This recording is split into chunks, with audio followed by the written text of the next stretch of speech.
Shalom a todos, Boker Tov, Tzaharaim Tovim, Erev Tov, Laila Tov, dependendo quando é que vocês vão assistir. Esse vídeo nós vamos fazer os salmos, depois vamos fazer os salmos do dia 19, vai corresponder a um Shabat, mas vocês não me interessa quando vão assistir, porque este dia 19 é Shabat. Mas durante o Shabat nós não gravamos, então nós vamos mandar o vídeo após o Shabat. Hoje, então, Talmud essencial, Rabino, Adin Staunsaltz, família. Nós tínhamos falado, vamos voltar para poder entender onde é que nós estávamos. Então era no capítulo 20 da segunda parte do Talmud essencial, o status da mulher. Nós tínhamos falado do status da mulher, sobre isenção e proibição, na época talmúdica, conversamos sobre as coisas que mudaram no decorrer do tempo e ficou a família para nós terminarmos esse capítulo, porque o próximo capítulo nós vamos entrar na lei civil, lembrando que essa é uma playlist destinada a nós conhecermos o Talmud, o que é que tem dentro do Talmud, e não estudarmos os tratados propriamente dito do Talmud. Então, nós vamos conhecer, compreender e mesmo assim a gente acaba aprendendo alguma coisa. É muito interessante, todos os livros judaicos, nem se fala da escritura sagrada, mas todos os livros judaicos, eles sempre têm um cunho filosófico ou de aprendizagem para o dia a dia, diferente da ética do Sinai. E eu tenho uma surpresa para vocês, que a semana que vem, não sei se a partir de segunda, terça, eu vou criar uma playlist aqui para nós começarmos a ir além na filosofia. E também uma coisa bem legal, se vocês, assim como eu, acham que a adultice é um pouco chata e que estudar o judaísmo, estudar a religião não é alguma coisa triste, porque aquela coisa lamentosa, tristonha, cheia de culpa, não é nesta religião, é em outra. Então, se você, assim como eu, gosta de animação, desenho animado e envelhecer e amadurecer não significa esquecer tudo que passamos quando éramos crianças, porque se nós não tivéssemos passado por aquilo, nós não estaríamos aqui. Porque é a nossa criancice que nos trouxe aqui. É o nosso passado que nos traz o presente. Então, o que somos é uma somatória do passado e não pode ser triste. Então, eu vou fazer algumas análises dentro de a Torá nos desenhos animados. Tenho certeza que vocês já viram muitas coisas. E também acho que muitas outras, tanto religiões ou filosofias, podem fazer alusão a algum tipo de desenho animado, mas vocês vão perceber que parece que pegaram a Torá, abriram a Torá, leram a Torá e disseram, opa, vou fazer um desenho animado, baseado nessas premissas da Escritura Sagrada. E vocês vão gostar. Eu espero, porque eu já falei desde o começo do canal que não é para sermos tristes. O respeito, a seriedade fica na Torá. Eu tive alguns vídeos meio tristonha porque eu quero ser verdadeira, como eu estiver no dia. E que nós queremos ser verdadeiros, mas que nós não queremos ser tristes. E a vida adulta cá entre nós, né, gente? É triste às vezes, é complicado. Vamos fazer a bênção do café que eu fiz hoje. Espero que esse esteja bom, porque os outros um estava ruim, o outro estava pior e o terceiro estava péssimo. O quarto ficou mais ou menos e o quinto que eu fiz eu tomei gelado, porque eu fiquei falando demais antes. Então, vamos lá, vocês já sabem. Assim que eu fizer a bênção, você pode dizer aí na sua casa, seja a hora que for, amém, tá bem? Baruch atah Adonai Eloheinu melech haolam, she'akol nihya bidvaro.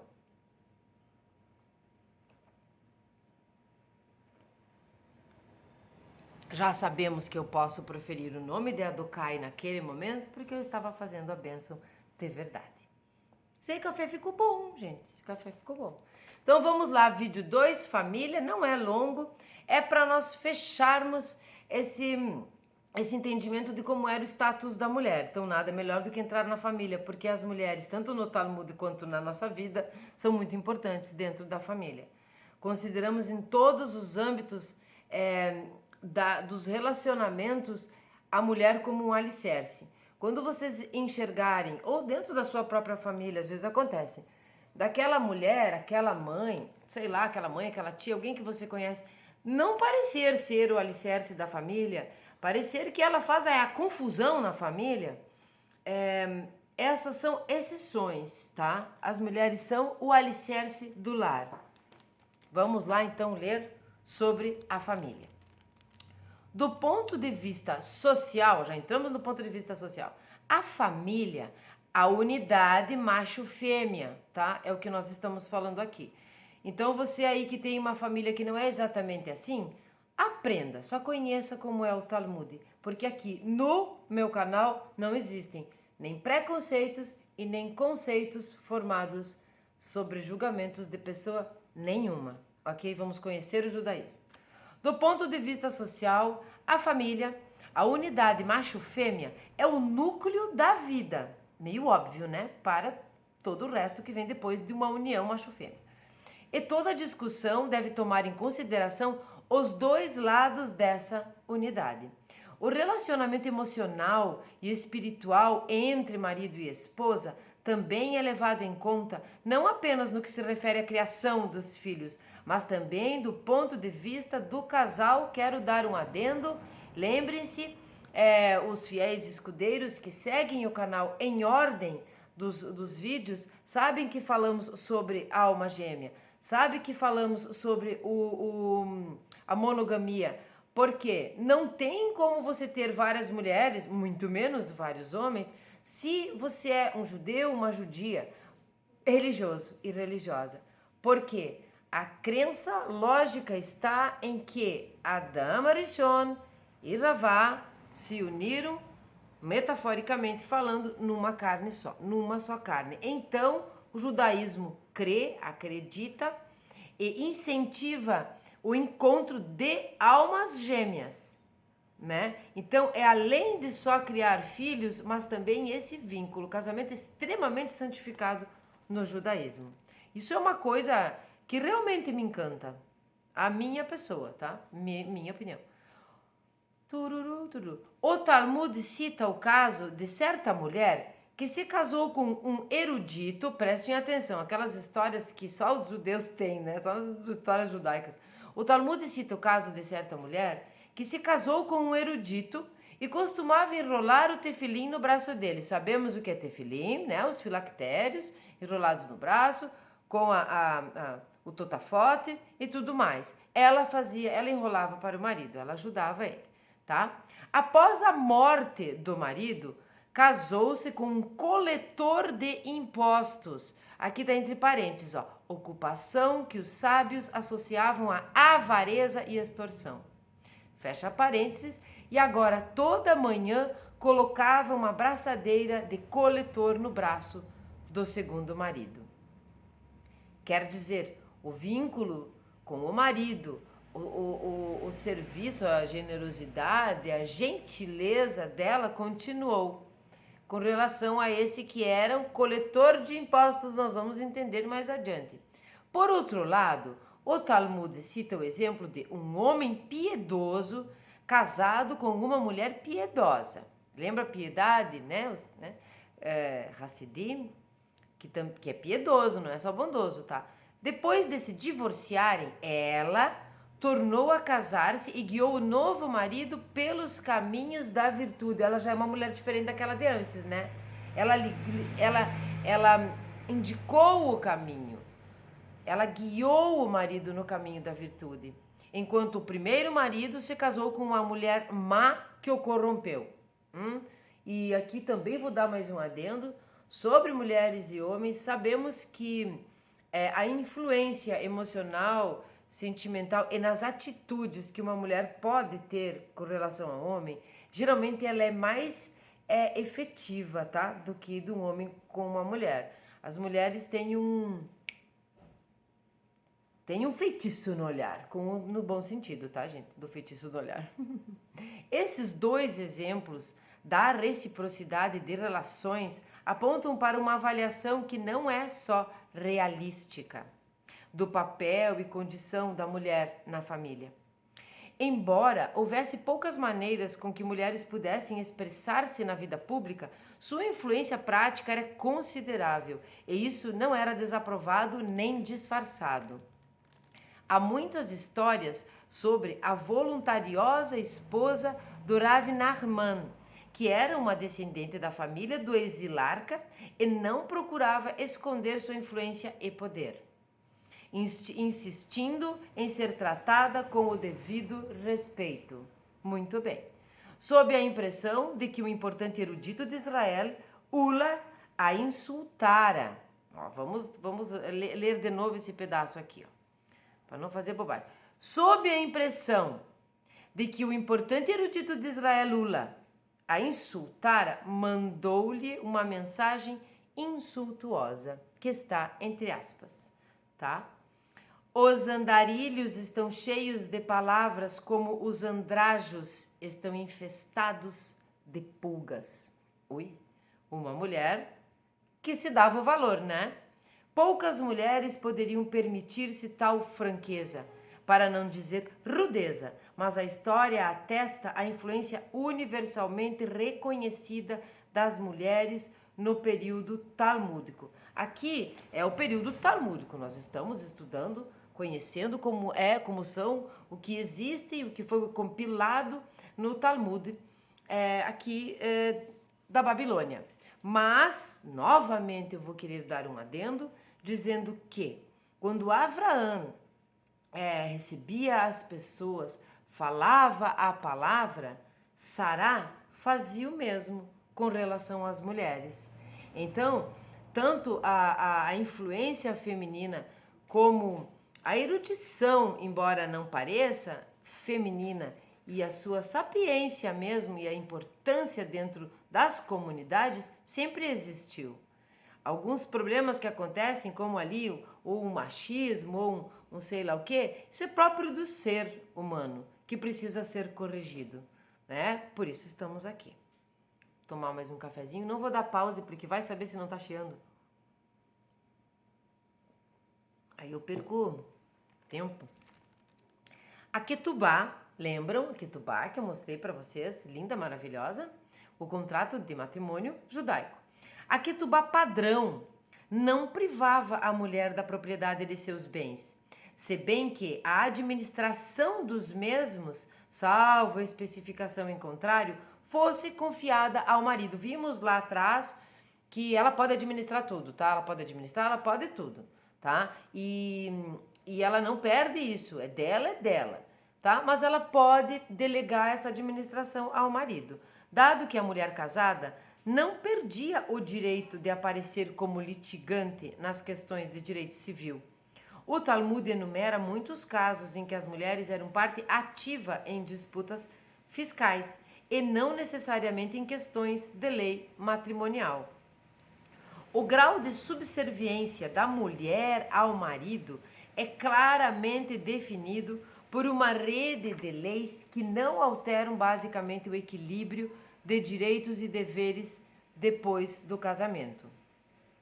A Torá permite ao marido anular compromissos assumidos pela esposa, mas os doutos restringiram consideravelmente esse direito. Vou ler de novo essa parte porque nós temos bastante sobras, resquícios e coisas parecidas no direito de hoje que vale inclusive para os dois cônjuges, tá? Então, a Torá permite ao marido anular compromissos assumidos pela esposa, permite, mas os doutos restringiram consideravelmente esse direito. Ao marido só é permitido revogar os votos, de certo modo, pertinentes às relações maritais, mas lhe interdizem intervir em quaisquer outras obrigações que a mulher tenha assumido, tá? Há que ter um equilíbrio aqui. O que é que ele pode anular? Né? Hoje e sempre, desde que o Código Civil aqui brasileiro existe, que é de 1916, as coisas, muito pouco tempo a mulher tinha menos direito nesse sentido, com relação à anuência. Então, o marido quer vender um bem, precisa da anuência da esposa, e para comprar também. Existem os regimes de casamento, é claro, nós não vamos entrar nesse assunto, mas enfim, aqui é muito direito mesmo, por isso que o próximo capítulo já vai ser sobre a lei civil. Similarmente, embora um pai possa casar a filha, né? O pai casa a filha, e descumprir as promessas solenes dela, sua autoridade é limitada às filhas menores que ainda não tenham alcançado a idade da maturidade sexual, que é 12 anos. Essa maturidade sexual de 12 anos não significa que tenham que casar ou não, embora sabemos que antigamente é melhor nem comentar idades e coisas assim que aconteciam. Mas aqui os 12 anos diz respeito à puberdade mesmo, quando geralmente as mulheres entram como é o nome? Acho que é menarca, a primeira menstruação, acho que é. Então elas entram aqui. Por isso que os meninos é com 13 anos, por isso essa é a idade para fazer o bar mitzvah. Elas tornavam-se totalmente independentes depois da puberdade. Ó, bem o que eu disse, ainda bem que eu não errei. Nem o pai, nem qualquer outra pessoa pode impor sua vontade a uma filha adulta ou tentar forçá-la a casar-se contra a vontade dela. Isso aqui é importante de saber, eu já devo ter dito em outros momentos, mas é importante saber. Os casamentos arranjados sempre existiram nesse meio, mais antigamente e tal. Mas esses casamentos arranjados entre esses judeus, vamos falar do judaísmo mesmo, né? Porque é por isso que nós estamos aqui. Você apresenta o menino lá, o homem, para sua filha, e você deixa muito claro, você pai e mãe, que quer que ela se case com ele. A maioria, olha que coisa louca isso, mas a maioria das vezes desses casamentos da história que nós conhecemos, arranjados ou, né, pelo pai, pela mãe, deram certo. Gente, deram certo. Às vezes você fica a vida inteira procurando alguém, porque eu quero aquele, porque eu vou escolher assim, e dá errado. Davam certo, por incrível que pareça. A Hashem não escreve realmente certo em linhas tortas. Acontecia que davam certo. Mas, porém, todavia, se ela dissesse não quero, não gosto, não era obrigada. E muitas pessoas acham que sim, que os pais obrigavam a mulher a se casar. Não é verdade, tá? Não no judaísmo. Vamos entender bem as culturas e quais são as culturas que nós temos a mania de confundir com o judaísmo. Bom, os pais judeus sempre se preocuparam em encontrar parceiros para seus filhos, olha. Mas isso não era porque o pai gozasse de direitos especiais sobre a filha. Era mais o costume aceito que os pais servirem como emissários dos desejos das filhas ou dos filhos, servindo de intermediários nos noivados.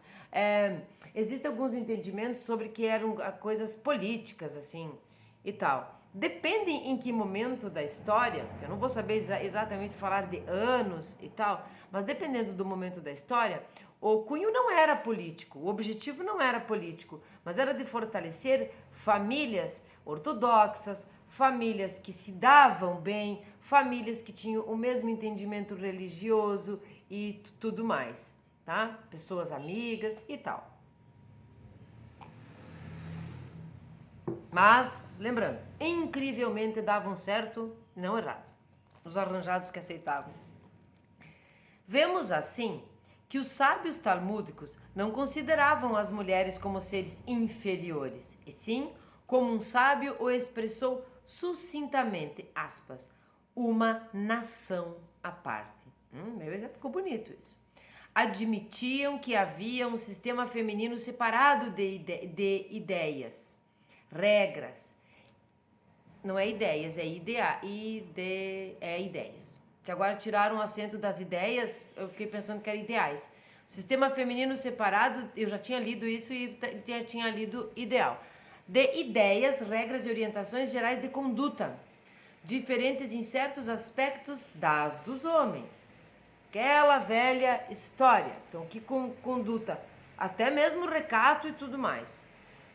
O que nós estamos falando há vários vídeos sobre igualdade e equanimidade. Igualdade não é tratar pessoas diferentes de forma igual. E sim tratar, é o contrário, não é tratar igual pessoas que são diferentes. Nós precisamos ter equidade, e aí é que entra a justiça. Algumas condutas e regras para as mulheres não são iguais para os homens. E nós estamos falando em todas as esferas, fisiológica, biológica, social, filosófica e tudo mais. Não somos iguais aos homens. E homens, vocês não são iguais a nós mulheres. E se bem que as mulheres fossem isentadas de muitos dos preceitos importantes que os homens eram obrigados, lembra, falamos ontem, anteontem, obrigados a observar, elas não eram consideradas menos valiosas do ponto de vista puramente religioso. Não coloca o tefilim e não coloca o totafote. Sabe, tem dentro de si a Torá, e sabe que o tzitzit que reporta lembrarmos sempre dos preceitos, as mulheres não esquecem os preceitos. Esse é o objetivo. Sempre tenham em mente isso, tá? E o kippá não é um kissui. O kissui é um protetor, é um recato, é um protetor, é um telhado da família e do relacionamento, de toda a energia que alicerça o lar, tá? E o kippá é uma lembrança de que acima de nós existe Hashem. Então, as isenções e não proibições com relação à mulher. Já sabemos que estudamos Torá. E já sabemos que elas já estudavam Torá. Embora não fosse muito agradável para muitos deles. Olha só aqui, ó. Vejam isso, sábios do passado. Estamos estudando o Talmud essencial. Porque somos mulheres e podemos. Bom, dizia-se até que o Santíssimo, abençoado seja, Baruch Hashem, fez para o futuro da mulher uma promessa maior do que para os homens. Ai, que bom! A distinção entre os sexos baseia-se numa divisão funcional de tarefas que são vistas como de orientação diferentes, mas iguais em valor. Eu poderia ficar aqui falando horas e horas e horas sobre isso. E eu espero que vocês... Já acabou o vídeo, tá? Vamos fazer os salmos. Eu espero que vocês tenham gostado e que vocês tenham assistido os anteriores aqui. Que são... Esse aqui, na verdade, foi o vídeo 2. Que vocês tenham visto o capítulo 20 do status da mulher e tenham visto o capítulo 19, que vinha falando sobre o casamento, o divórcio, porque eles são muito conectados, tá? Eles têm muita relação. Então, no capítulo 19, veja aí na playlist, tá? Casamento e divórcio.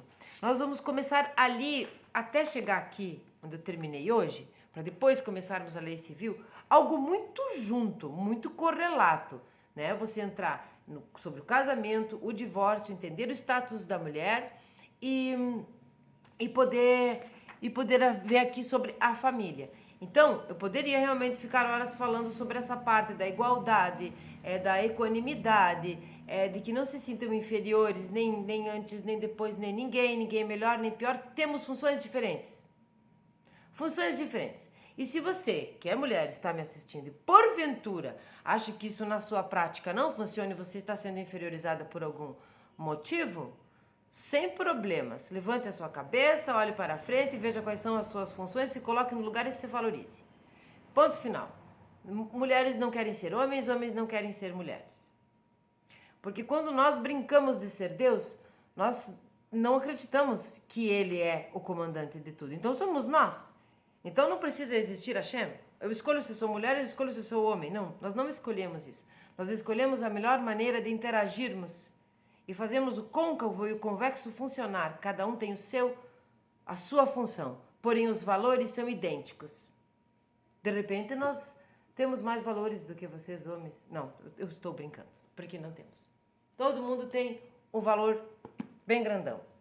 Então curtam, comentem, compartilhem.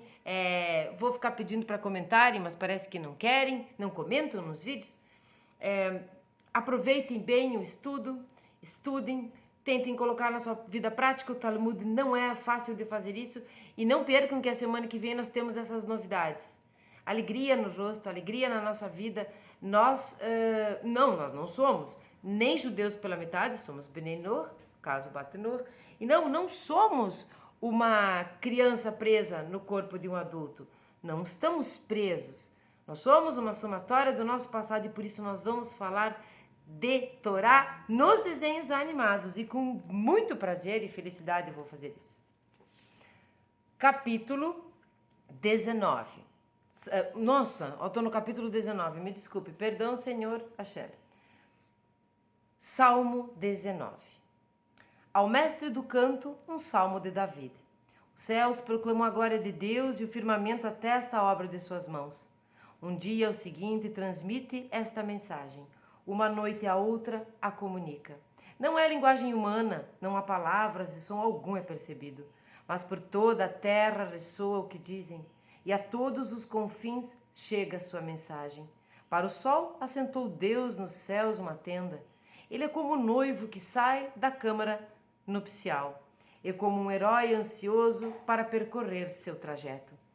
Parte de um extremo dos céus e atinge o outro, e nada escapa de seu calor. A Torá do Eterno é perfeita e reconforta a alma. Verdadeiro é o testemunho do Eterno que torna sábio o mais simples. De absoluta retidão são os preceitos do Eterno e trazem alegria ao coração. Límpido é o mandamento do Eterno que ilumina os olhos. Puro é o temor do Eterno e perdura para sempre. Verdadeiros são os julgamentos do Eterno, todos igualmente justos. São mais desejáveis que o ouro mais refinado, mais doces que o mel que forma nos favos. Teus servos se esmeram em cumpri-los, e sei que grande é a recompensa por sua observação. Mas quem consegue discernir seus próprios erros? Purifica-me das faltas involuntárias que não percebo. Preserva-me também dos pecados conscientes, para que não me dominem. Serei então plenamente íntegro e estarei inocente de grandes transgressões. Possam as palavras de minha boca e a prece de meu coração serem aceitas por ti, ó Eterno, minha rocha e meu Redentor. Shalom a todos. Um ótimo dia para vocês. Ou noite.